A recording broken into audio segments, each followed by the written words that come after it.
Well, some of you know there is a group of ladies who meets here every Tuesday morning in the parish hall at Trinity, the Sewing Women at Trinity, or SWAT, as they are better known.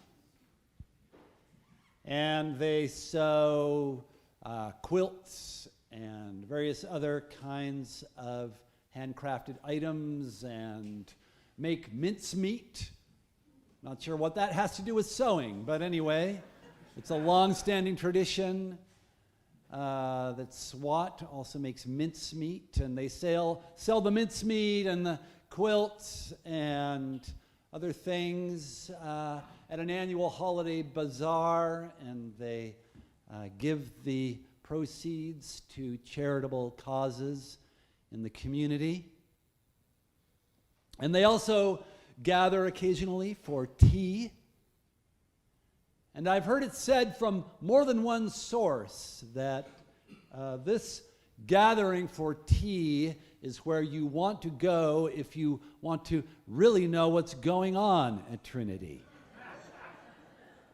And then one of my predecessors as rector here said, I learned more from the SWAT tea than I ever did from the vestry meeting or the parish newsletter or anything like that. And this is the sort of gathering that we read about in the Acts of the Apostles today. Women in the community in Joppa who gather to sew together, and one of whose number has died.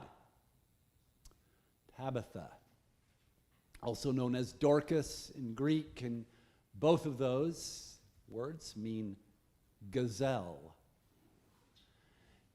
Anyway, Tabitha has died, and the gossip is that Peter, the chief of the apostles, the eyewitness to the resurrection of Jesus, is just down the road in Lydda. And so they send for him. And he comes. And I imagine Peter walking into the house there in Joppa where Tabitha lies at rest, and encountering the widows of the SWAT in Joppa, and thinking back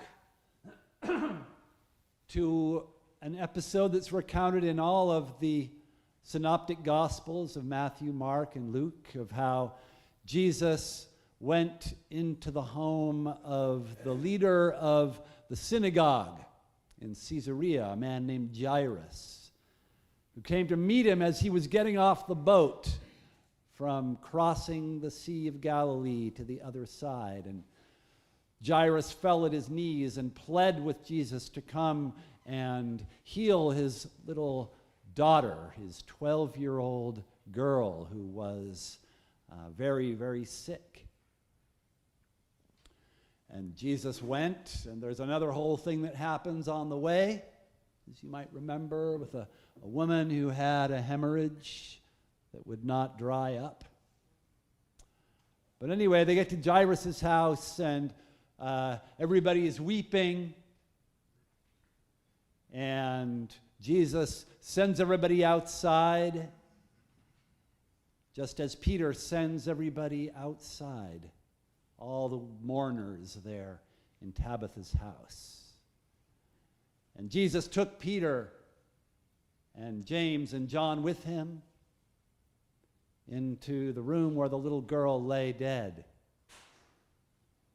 and said, Talitha cum, meaning, little girl, get up. And the little girl rose from death. And Jesus gave her to her parents and said, give her something to eat. And the memory of that must have been in Peter's mind when he entered into that house full of mourners. And he remembered that Jesus had brought him with him into the room where the dead girl lay, just as he too was now entering into a private space, a woman's space, to be himself as Jesus had been, a giver of life, a restorer of life in a place where death has come.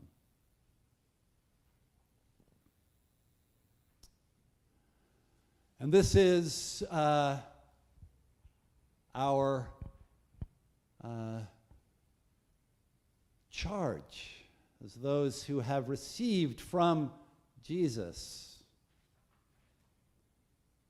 the call to follow him, to hear his voice, to let him take us into those spaces of intimacy with other human beings, even spaces that our social and cultural norms might say we're not permitted to enter. And to go in bearing the gift of life as we have received it, as Jesus received it from God and passed it on to us, to bring life in the form of encouragement and hope and love and forgiveness in places where death dwells. This is the inspiration, actually, for Mother's Day, which we celebrate today, which was originally intended not as a kind of official subsidy to the greeting card industry or the floral industry, but rather a summons to the mothers of the world to draw from their private experience, their domestic experience of giving birth and nurturing life and protecting vulnerable children and grandchildren, and to bring that same sensibility of giving and nurturing life into the public sphere. Anna Jarvis, inspired by her mother, Anne Jarvis, who was inspired by Julia Ward Howe, who called on the mothers of the United States of America to unite for the sake of their children in the aftermath of civil war and sectional conflict. A woman who lived in West Virginia and saw how poverty afflicted families, how many children were lost prematurely to poor nutrition and poor sanitation and neglect of public health, that these women felt called to call other women, other mothers, to unite and to work together to mother a nation, to care for everyone's children, so that the gift of life might be shared abundantly among us. This is the call of the Good Shepherd. When the Judeans, the leaders of the people, surround Jesus in the temple and demand to know, are you the Messiah? Stop, beating around the bush. Let us know now, are you really the one or not? They are pursuing their own agenda. They want to know how to manage Jesus, whether to oppose him or to support him because of how he will advance their interests and their cause. But Jesus says, everything you need to know about me, I've already said.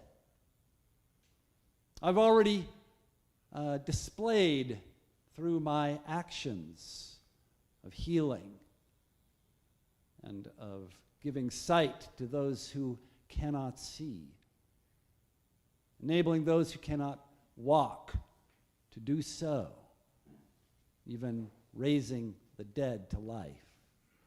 This is who I am. And if you can't see that, if you can't hear that call, if you're still trying to figure out how I fit into your scheme, it's because you're not really listening to my voice. You're not really listening to my voice,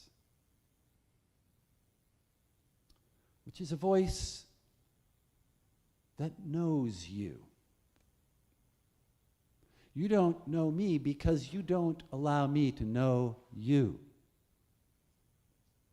You don't allow me to speak to your heart as I speak from the heart of one who is in the heart of God. If you don't let me guide you and lead you, it's because you do not wish to be guided by God as I am, but are still preoccupied with your own anxieties, your own agendas, your own grasping at life. But the life that's worth living is not something you can grasp. I offer it to you as a gift. And if you try to take it from my hand, to claim it from me as yours, without recognizing where it comes from, it's not life.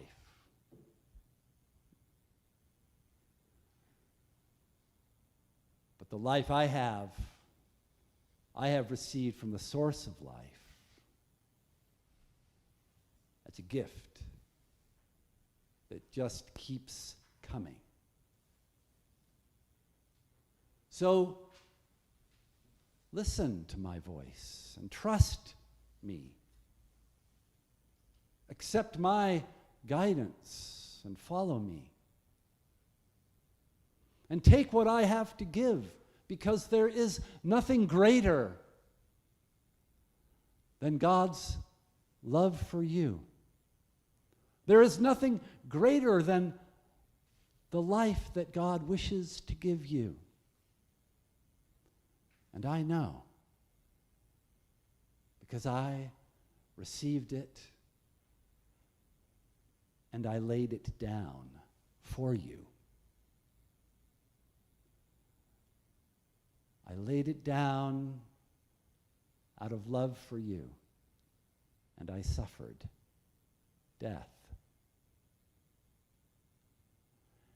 And God gave it back to me again. This inexhaustible gift of life, that mothering God whose very nature is to give life, to renew life, to restore our belonging to life, gave me life again so that you would know that there is nothing in this world that can take that precious gift from you.